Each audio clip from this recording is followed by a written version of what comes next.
President Biden on Friday bashed Republicans who have attacked the student loan forgiveness plan, calling out certain lawmakers like Senator Ted Cruz and Republican Representative Marjorie Taylor Greene. Ted Cruz, the great senator from Texas, he said it's for slackers, quote, slackers who don't deserve relief. Who the hell do they think they are? Biden said in remarks at Delaware State University. The president specifically criticized lawmakers who have opposed his student loan forgiveness plan, but who received small business loans during the COVID-19 pandemic.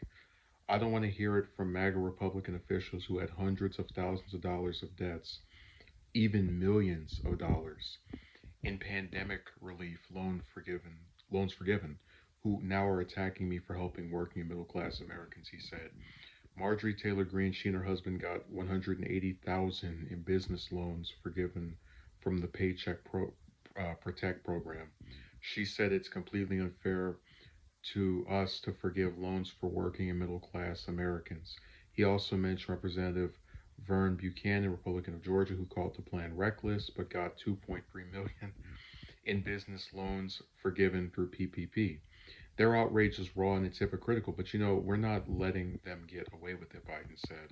The plans face multiple lawsuits, but Biden took a victory lap Friday after Supreme Court Justice Amy Coney Barrett on Thursday denied an emergency bid by a group of Wisconsin taxpayers asking the court to block the program.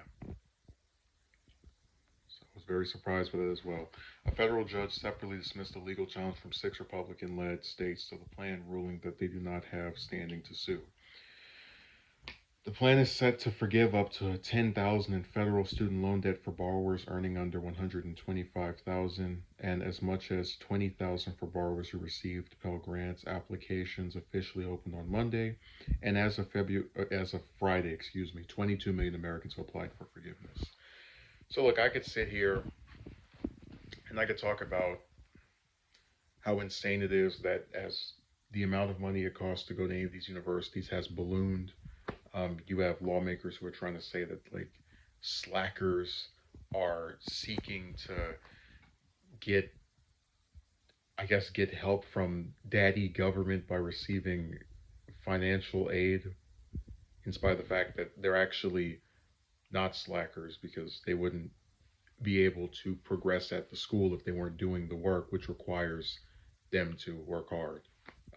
It's just this really stupid thing where anytime someone needs help or assistance from the federal government, which last I checked, that's the whole point of the damn thing even being in existence,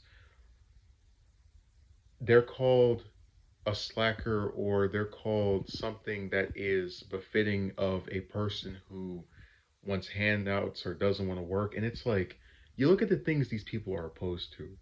You're against a bunch of students who had to study to be able to go to these schools in the first place and stay at them also for years, wanting to get some type of forgiveness on their debts so that they don't have this anchor by their leg for doing the one thing that society tells them to if they want to improve their either living condition or societal standard of wealth. And they do the same thing. Like we were talking about how you have Republicans who are opposed to a federal jobs program, and I'm like, imagine thinking someone is like seeking a handout when they literally are asking their government to ensure that they can work and earn money the same way anybody else, does. All of it is just Twilight Zone-esque stuff. But I really didn't know about these different loans that, and I don't. I guess that's because I don't pay attention to every single congressman. But it's funny how when they get help for their businesses, it's not a handout. But when students need help, again, like some of these students are 18, 19, being asked by these schools to pay thousands of dollars, stuff that nobody their age would have unless they get help from like their parents or something. But even that's not a guaranteed thing in every instance. But it's like they'll get called slackers and have like people opposed to assisting them, but then grown individuals can get aid from the government for their businesses, and that's totally fine. So I do agree with him that it's hypocritical. And like I said, his plan is the most milk toast tiny itty bitty. I mean, one of my subscribers, pointed out how it's really not that ambitious of a plan. It's not canceling all of it. It's not even putting up some big huge cap. Because I gave the example of how you have students who go to school. Sometimes by the end of it, they have 40,000, 50,000, 60,000. This barely helps them, and it's like even a bare minimum plan like this still gets opposed by Republicans. You could have a plan that takes off $1 from their from the student debts of these different students, and they would still be opposed to it because anytime the government wants to say, hey, you know what, students that got screwed over by having to take out a bunch of loans and grants just to get a piece of paper that doesn't guarantee them a job anyway, uh, we'll take some of that off for you. It could be a sixth of it, it could be a third of it, it could be a tenth of it, and they'll still be opposed.